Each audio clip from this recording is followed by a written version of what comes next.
Og svo er hér Bjarmi frá Lundum.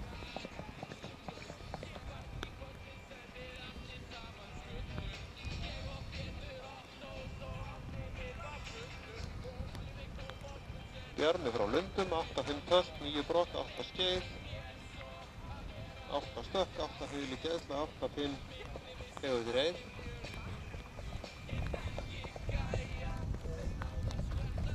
Kemur út með 8.48.